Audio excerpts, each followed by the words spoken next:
اللہ رب العزت کی بندگی اور اس کی اطاعت ہی میں کامیابی ہے، جبکہ اللہ تعالیٰ کی نافرمانی اور اس کے حکم عدولی میں، اس کے حکم نہ ماننے میں دنیا اور آخرت کا خسارہ ہے۔ اللہ تعالیٰ کے نیک بندے، صلحاء اور اولیاء اپنی مبارک زندگی کے ذریعے یہی فلسفہ عام کرنے کی کوشش کرتے ہیں، اور ان کی زندگی ہمیں یہی درس فراہم کرتی ہے کہ اطاعت ہی میں حقیقی فلاح ہے، اور اللہ تعالیٰ کی نافرمانی میں حقیقی اور دائمی خسارہ ہے۔ چنانچہ ہمارے پیارے نبی صلی اللہ تعالیٰ علیہ وسلم، آپ کے صحابہ، تابعین، تبع تابعین، اولیاء اور صلحاء سب کی مبارک زندگیوں سے ہمیں یہی پیغام فراہم ہوتا ہے اور یہی نصیحت سننے اور سمجھنے کو ملتی ہے۔ سورۃ الرعد کی آیت نمبر 22 میں اللہ تعالیٰ نے اہل ایمان اور اہل صبر کی صفات کو بیان فرمایا ہے، اور پھر اس کا قیامت کے دن جو اچھا نتیجہ ظاہر ہوگا اس کو بھی ذکر فرمایا ہے۔ اور اس کے بعد والی آیتوں میں اہل معاصی کا ذکر ہے، نافرمانوں کا ذکر ہے، اور پھر ان کا جو برا نتیجہ ذکر ہوگا اس کا اظہار بھی فرمایا ہے۔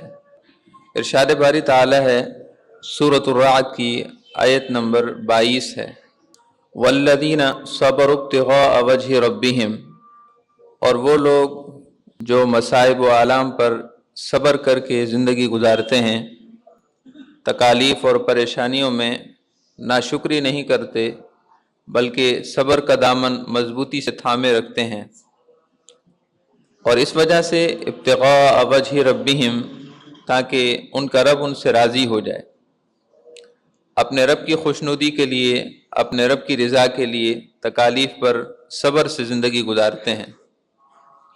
نمبر 2، وَأَقَامُوا الصَّلَاةَ، نماز کو صحیح پابندی سے ادا کرتے ہیں۔ اقامت صلاۃ کا معنی ہے کہ نماز کو پابندی سے ادا کرنا اور صحیح ادا کرنا۔ وَأَقَامُوا الصَّلَاةَ، اور نماز کو صحیح پابندی سے ادا کرتے ہیں۔ نمبر 3، وَأَنفَقُوا مِمَّا رَزَقْنَاهُمْ سِرًّا وَعَلَانِيَةً، اللہ کے دیے ہوئے میں سے خرچ کرتے ہیں، سرًّا چھپا کر بھی خرچ کرتے ہیں، وعلانیہ اور اعلانیہ بھی خرچ کرتے ہیں، چھپ کر بھی خرچ کرتے ہیں اور لوگوں کی موجودگی میں ظاہراً بھی خرچ کرتے ہیں۔ نمبر 4، وَيَدْرَؤُونَ بِالْحَسَنَةِ السَّيِّئَةَ، اگر ان سے گناہ ہو جائے، غلطی ہو جائے، نافرمانی ہو جائے تو اس کے فوراً بعد نیکی کر کے، بھلائی کر کے اپنے اس گناہ کا دفاع کرتے ہیں، اپنے اس گناہ کو مٹانے کی کوشش کرتے ہیں۔ اولئک لہم عقبی الدار، جن لوگوں میں یہ 4 خوبیاں ہیں ان کا انجام یہ ہوگا، عقبی الدار، انہیں آخرت کی راحتیں میسر آئیں گی۔ اولئک لہم عقبی الدار، ان کے لیے دار آخرت کی راحتیں ہیں۔ جنات عدن یدخلونہا، جن میں وہ داخل ہوں گے، ومن صلح من آبائہم وازواجہم وذریاتہم، اور یہ اکیلے جنت کے باغوں میں داخل نہیں ہوں گے بلکہ ان کے آبا، ان کے والدین، ان کے باپ دادا، ان کی بیویوں اور ان کی اولاد میں سے جو لوگ نیک ہوں گے وہ بھی ان کے ساتھ ہی جنت میں داخل ہوں گے۔ والملائکۃ یدخلون علیہم من کل باب، اور جب یہ جنت میں داخل ہو رہے ہوں گے تو جنت کے ہر دروازے پر فرشتے موجود ہوں گے، سلام علیکم بما صبرتم، جو انہیں کہہ رہے ہوں گے کہ تم پر سلام ہو، تم پر سلامتی ہو، اس وجہ سے کہ تم نے صبر سے زندگی گزاری اور آج صبر سے زندگی گزارنے کا اچھا نتیجہ حاصل کر رہے ہو۔ فنعم عقبی الدار، کتنا اچھا ٹھکانہ ہے اللہ تعالیٰ کے ان بندوں کا۔ سبحان اللہ۔ اللہ رب العزت نے سورۃ الرعد کی آیت نمبر 22، 23 اور 24 میں اس کو ارشاد فرمایا ہے، آپ نے ابھی بھی سماعت فرمایا، اور جب آپ اکیلے پڑھ رہے ہوں اس وقت بھی اس آیت پاک کو پڑھیے اور اس کا ترجمہ بھی پڑھیے، تفسیر بھی پڑھیے۔ یہ 13واں سپارہ ہے، سورۃ الرعد کی آیت نمبر 22، 23 اور 24 ہے۔ اللہ رب العزت نے یہاں اپنے نیک بندوں کی 4 نشانیوں کا ذکر فرمایا ہے کہ جو صبر سے زندگی گزاریں۔ نمبر 2، نمبر 2، نماز کو صحیح پابندی سے ادا کریں۔ نمبر 3، اللہ کے دیے ہوئے میں سے خرچ کریں، چھپا کر کے بھی اور ظاہر کر کے بھی، تاکہ دوسروں کو ترغیب ہو، دوسرے بھی خرچ کرنے کے لیے ان کو دیکھ کر خرچ کرنے کی طرف راغب ہوں۔ اور نمبر 4 یہ کہ کبھی بھی غلطی اور گناہ ہو جائے تو اس کے فوراً بعد یہ نیکی کرتے ہیں تاکہ اس گناہ کی نحوست ختم ہو جائے، گناہ کا نقصان اور خسارہ ان کی زندگی یا آخرت پر نہ پڑے، فوراً سے اس کا بدل ہو جائے۔ رسول اکرم صلی اللہ علیہ وسلم کا ارشاد گرامی ہے کہ جب کبھی تم سے کوئی گناہ ہو جائے تو اتبع السیئۃ الحسنہ، اتبع السیئۃ الحسنہ، تو برائی کے فوراً بعد نیکی کر لیا کرو۔ انسان خطا کا پتلا ہے، انسان بشر ہے، غلطی انسان ہی سے ہوتی ہے، فرشتوں سے نہیں ہوتی، اس لیے کہ فرشتے تو معصوم ہیں، ان سے گناہ کا تصور ہی نہیں۔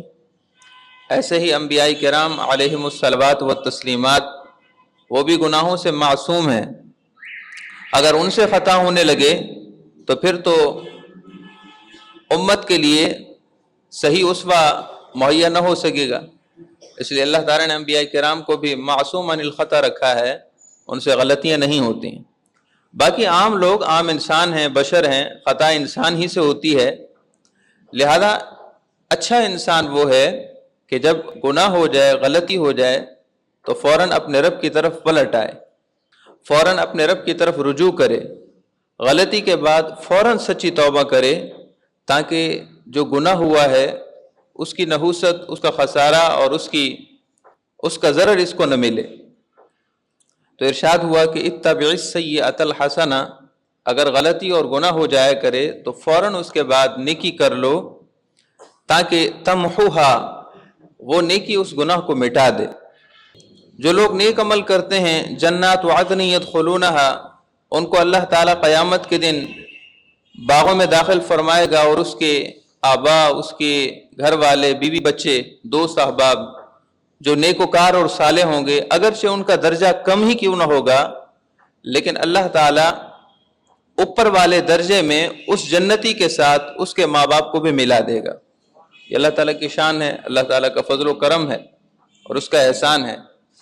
ایسا نہیں ہوگا کہ جس جنتی کے نیک اعمال کم ہوں گے تو اس کے اس رشتہ دار جس کا درجہ اونچا ہوگا اس کو اونچے درجے سے نیچے لایا جائے گا۔ یہ اللہ تعالیٰ کے کرم کی بات ہے اور اس کے فضل و احسان کے کرشمے ہیں۔ بلکہ وہ جنتی جو کم اعمال والا ہوگا اس کو اپنے ان رشتہ داروں کے ساتھ ملا دیا جائے گا جو نیک اعمال اور صالحیت میں بڑے درجے پر ہوں گے۔ تو نیچے والے رشتہ داروں کو اوپر والے رشتہ داروں کے درجے میں ملا دیا جائے گا، نہ یہ کہ اوپر والوں کو نیچے لایا جائے گا۔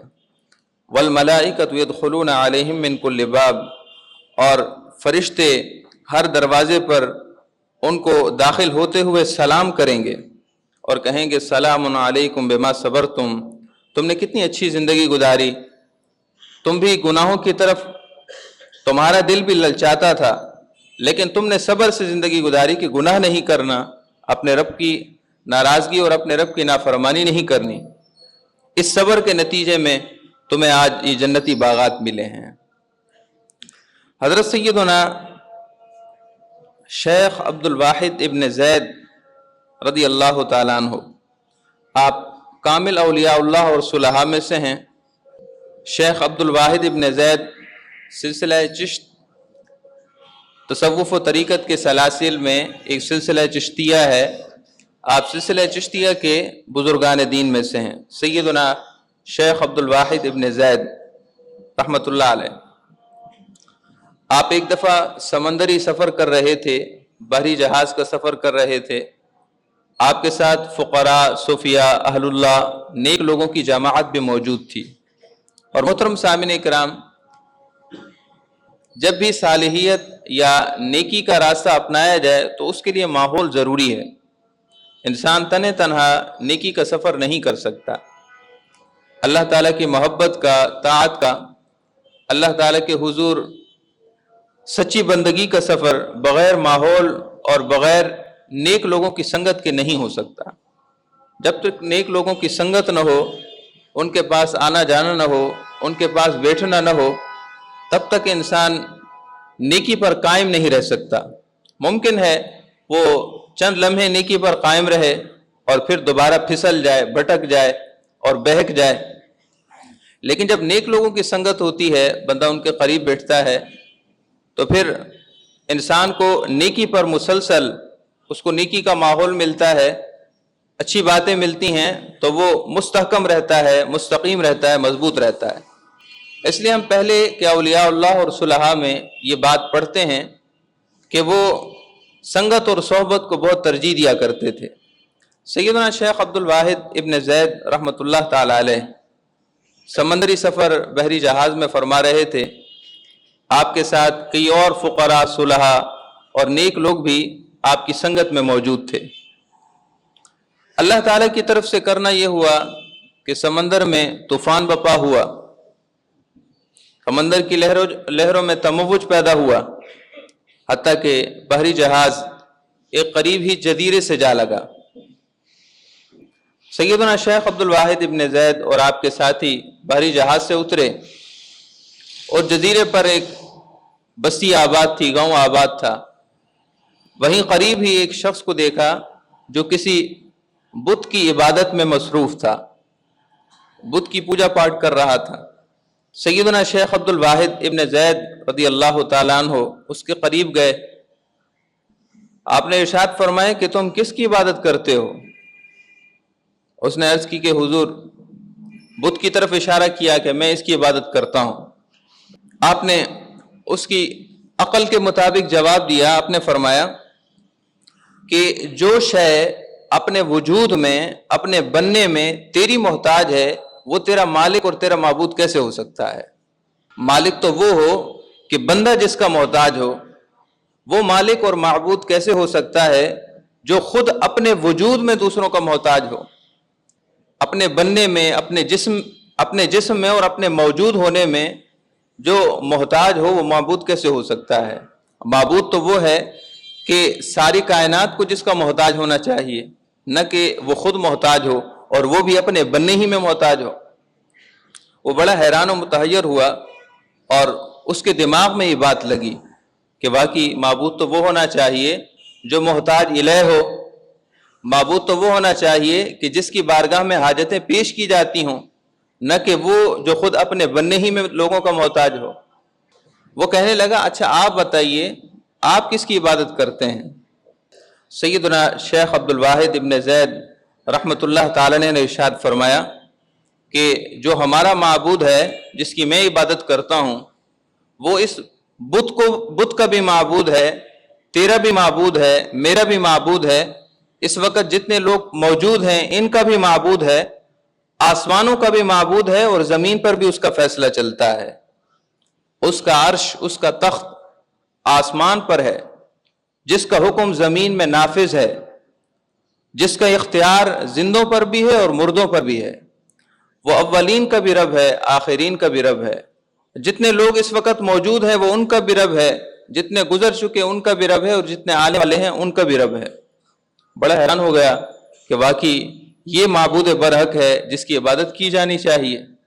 وہ کہنے لگا، اچھا آپ کو کیسے پتا چلا کہ آپ نے اس معبود کو دیکھا ہے جس کے بارے میں آپ یہ تفصیلات بتا رہے ہیں کہ اس کا عرش آسمانوں پر ہے، زمین پر اس کا حکم نافذ ہے، وہ ساری کائنات کا خالق و مالک ہے، کیا آپ نے اس کو دیکھا ہے؟ آپ نے ارشاد فرمایا کہ نہیں، ہم نے اس کو دیکھا نہیں ہے، اس نے اپنا ایک سچا رسول، ایک سچا نبی ہمارے درمیان بھیجا جس نے ہمیں اس کی خبر دی ہے۔ ایک سچا نبی اور سچا رسول اس نے مبعوث فرمایا جس نے ہمیں اس معبود حقیقی سے باخبر کیا کہ وہ ایسا ایسا ہے، تبھی ہمیں پتہ چلا، ہم نے اس کو دیکھا نہیں ہے۔ وہ کہنے لگا، تو اچھا وہ نبی اور رسول ہیں کہاں؟ جس نبی اور رسول نے آپ کو یہ سب خبریں دی ہیں وہ کہاں ہیں؟ سیدنا شیخ عبدالواحد ابن زید نے فرمایا کہ اللہ تعالیٰ نے جس کام کے لیے ان کو مبعوث فرمایا تھا انہوں نے وہ کام پہنچا دیا ہے۔ انہوں نے اللہ تعالیٰ کی طرف سے اللہ کے بندوں تک اس کی ہدایت کا پیغام بندوں تک پہنچا دیا۔ جب ان کا کام مکمل ہو گیا تو اللہ تعالیٰ نے انہیں اٹھا لیا ہے، وہ اللہ تعالیٰ کی طرف واپس چلے گئے ہیں۔ وہ کہنے لگا اچھا پھر کوئی نشانی ہے ان کی آپ کے پاس؟ اس وقت نبی اور رسول تو نہیں ہیں، لیکن کیا ان کی نشانی آپ کے پاس ہے؟ سیدنا شیخ عبدالواحد ابن زید نے فرمایا جی ہاں، انہوں نے اللہ تعالیٰ کی طرف سے ہم تک ایک کتاب پہنچائی ہے، اللہ تعالیٰ کی طرف سے ایک پیغام پہنچایا ہے اور اس کا نام قرآن ہے، وہ ہمارے پاس موجود ہے۔ پھر آپ نے قرآن پاک کی چند آیتیں تلاوت فرمائیں۔ جب اس نے قرآن پاک کو سنا تو قرآن پاک کی کیف سے، تلاوت کے کیف سے وہ اس قدر مسرور ہوا کہ اس کی آنکھوں سے اشک بہنے لگے، وہ اشک بار ہو گیا، رونے لگا اور کہنے لگا کہ جس مقدس ذات کا یہ مقدس کلام ہے واقعی اسی کی عبادت کرنی چاہیے، واقعی وہی لائق عبادت ہے اور وہی لائق پرستش ہے۔ چنانچہ کلمہ پڑھ کر مسلمان ہو گیا۔ شیخ عبدالواحد ابن زید رحمۃ اللہ علیہ نے اسی جزیرے میں جب تک آپ وہاں قیام پذیر رہے اس کو قرآن پاک کی کچھ آیات بھی سکھائیں، اسلامی احکامات سے بھی اس کو روشناس کرایا اور چند جو ضروری اور بنیادی باتیں تھیں نماز سے متعلق وہ آپ نے اس کو سمجھا دیں۔ جب طوفان تھما تو جب یہ ساتھی شیخ عبدالواحد ابن زید اور دیگر آپ کے ساتھی واپس جانے لگے تو وہ عرض کرنے لگا کہ میں بھی آپ کے ساتھ چلنا چاہتا ہوں۔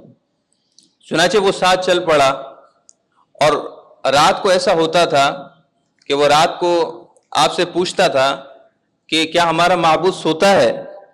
آپ فرماتے کہ نہیں، وہ تو حی اور قیوم ہے، وہ تو لا تأخذہ سنۃ ولا نوم کی شان والا ہے، نہ اسے نیند آتی ہے اور نہ ہی اونگ آتی ہے، وہ سونے سے بھی پاک ہے، اونگنے سے بھی پاک ہے، وہ ہمیشہ سے زندہ ہے، ہمیشہ زندہ رہے گا، اسے نہ اونگ آتی ہے نہ نیند آتی ہے، نہ وہ غفلت کرتا ہے، نہ کوئی چیز اس سے ڈھکی چھپی رہتی ہے، وہ دانا و بینا اور حکیم ہے، ہر چیز سے خوب باخبر ہے، وہ کبھی غافل نہیں ہوتا، کبھی اونگتا نہیں ہے۔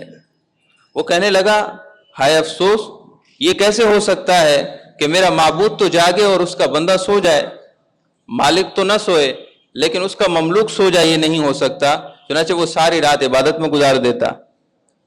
شیخ عبدالواحد ابن زید کے ساتھی بہت ہی متعجب ہوتے کہ یہ بھی عجیب انسان ہے کہ چند لمحوں پہلے، چند دنوں پہلے مسلمان ہوا ہے اور اللہ تعالیٰ کے قرب اور معرفت کی اس درجے پر فائز ہے۔ چنانچہ وہ رات بھر عبادت کرتا رہتا۔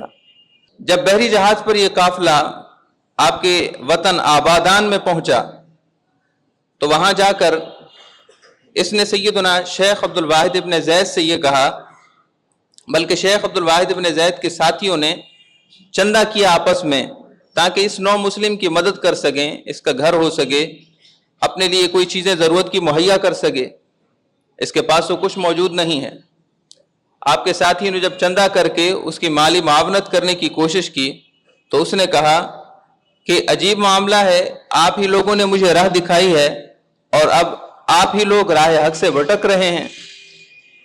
آپ نے خود ہی تو مجھے بتایا تھا کہ اللہ رب العزت ہر ایک کا کفیل ہے، تو جب میں اس جزیرے میں بت کی عبادت کرتا تھا، اس کی عبادت نہیں کرتا تھا، تب بھی اس نے مجھے ضائع نہیں کیا، تو اب جب میں اس کا مطیع اور فرما بردار ہو چکا ہوں تو اب وہ مجھے کیسے ضائع کرے گا؟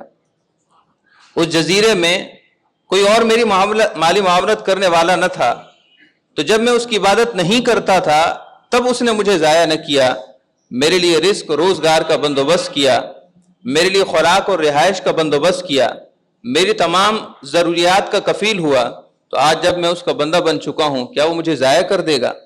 اس کے بعد وہ صرف 3 دن زندہ رہا، وہ نو مسلم نیا اسلام لانے والا، وہ صرف 3 دن زندہ رہا۔ 3 دن کے بعد نزع کا کیف آ گیا، نزع کی کیفیت طاری ہونے لگی، روح نکلنے کا وقت آ گیا۔ آپ کے ساتھیوں نے شیخ عبدالواحد ابن زید کو عرض کی کہ حضور وہ نو مسلم ان قریب انتقال کرنے والا ہے، اور آپ کو یاد کر رہا ہے۔ سیدنا شیخ عبد الواحد ابن زید وہاں تشریف لے گئے اور فرمایا کہ کوئی خواہش ہے تو بتاؤ تاکہ تمہاری خواہش پوری کی جائے۔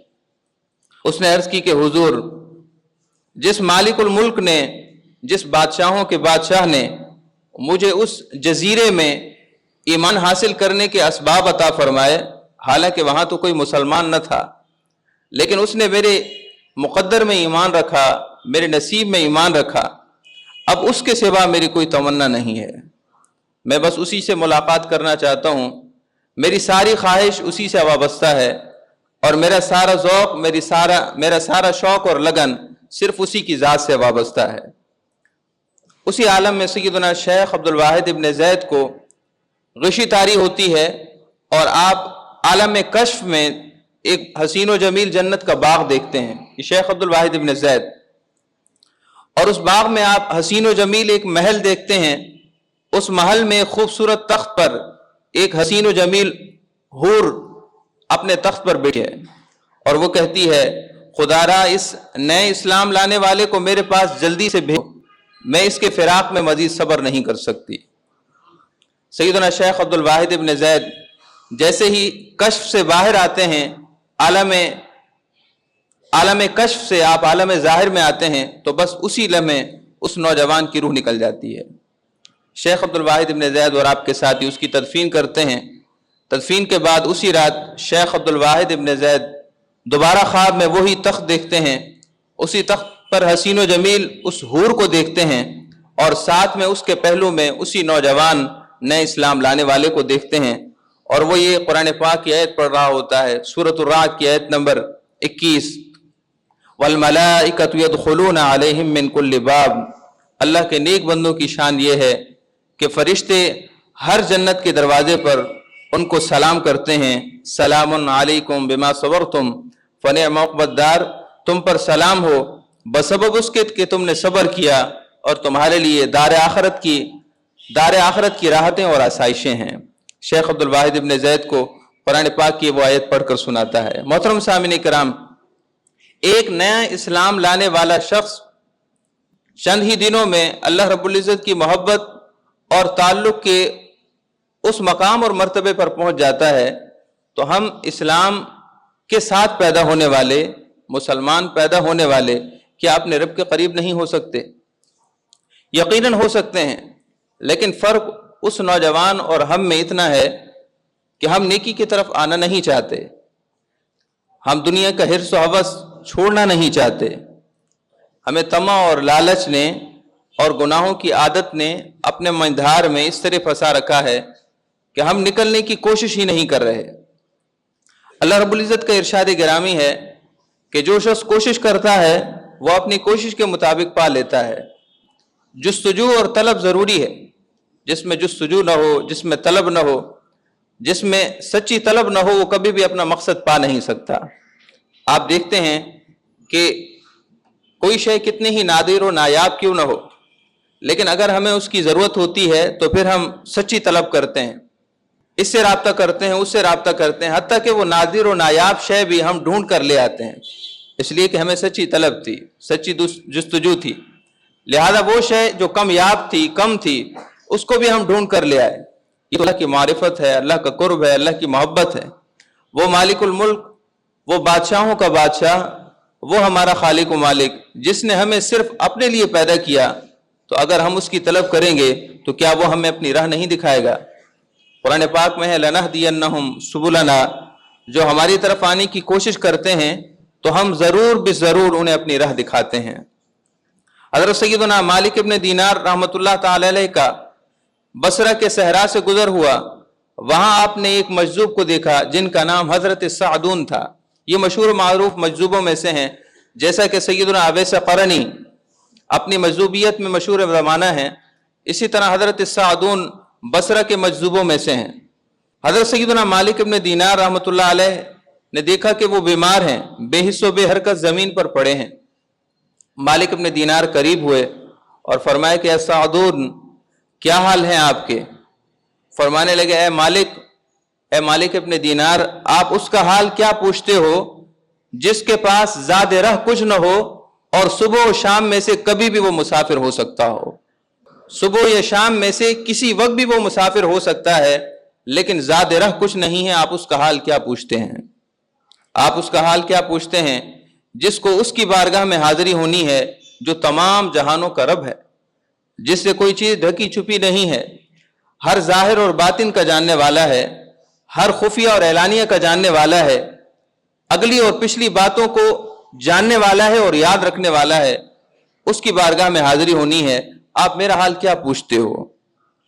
مالک ابن دینار کو وہ یہ عرض کر کر خوب رونے لگے، سیدنا سعد مجذوب، کہ آپ اس کا حال کیا پوچھتے ہیں جس کو صبح و شام کبھی بھی ایک طویل سفر پیش ہو سکتا ہے، حالانکہ زاد رہ کچھ نہیں ہے۔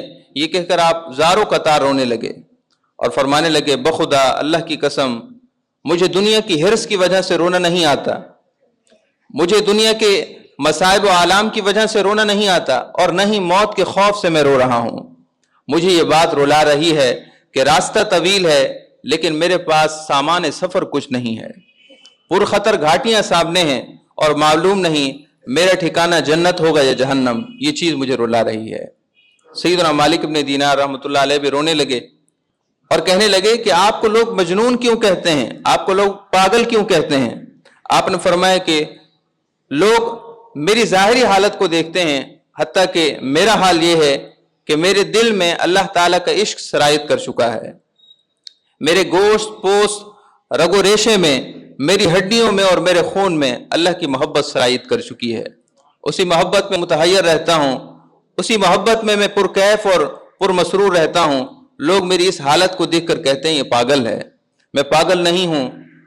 میرا جنون اس میں ہے کہ مجھے اللہ تعالیٰ کے علاوہ کوئی شے سرور نہیں دیتی، میں لوگوں سے علیحدگی اور اللہ کی خلوت چاہتا ہوں۔ اور اس کے بعد انہوں نے چند اشعار پڑھے جس کا مطلب یہ تھا کہ خدا سے دور رہ کر، خلقت سے دور رہ کر خدا کے قریب جا، لوگوں سے دور رہ کر خدا کے قریب جا، ہے طالب حبیب تو سوئے حبیب جا۔ اگر تو حبیب کا طالب ہے، اپنے محبوب حقیقی کا سچا طالب ہے، تو پھر محبوب کی گلی کا رخ بھی تو کر۔ خالی زبان سے یہ کہے کہ میں محبوب کا سچا طالب ہوں، اپنے رب کریم کا سچا طالب ہوں، لیکن اس طرف رخ نہ کرے، ایسا ممکن نہیں۔ خلقت سے دور رہ کر خدا کے قریب جا، ہے طالب حبیب تو سوئے حبیب جا۔ بچھو کے مثل اہل ہوس ہیں جہاں میں، جہاں میں بچھو کی مثل کاٹنے والے لوگ ہیں، اور جہاں میں بچھو کی مثل کاٹنے والی مختلف دنیا کی رنگینیاں ہیں، جو انسان کو جب ڈستی ہیں تو زہر ایسا جسم میں ڈال دیتی ہیں کہ بندہ کبھی ٹھیک نہیں ہوتا۔ دنیا کی رنگینیاں بچھو کی مثل ہیں، بچھو کی مثل اہل ہوس ہیں جہاں میں، ڈس لیں گے ہوشیار نہ ان کے قریب جا۔ دنیا کی رنگینیوں میں تجھے مصروف ہونے کی ضرورت نہیں ہے، اگر ایسا تو نے کر لیا تو پھر رب کے قریب کبھی نہیں ہو سکے گا۔ اللہ رب العزت ہم سب کو سیدنا شیخ عبد الواحد ابن زید کا صدقہ، سیدنا سعدون رحمۃ اللہ علیہ کا صدقہ اپنی محبت سے سرفراز فرمائے۔ اللہ تعالی ہم سب کو دنیا کی حرص و ہوس سے محفوظ فرمائے۔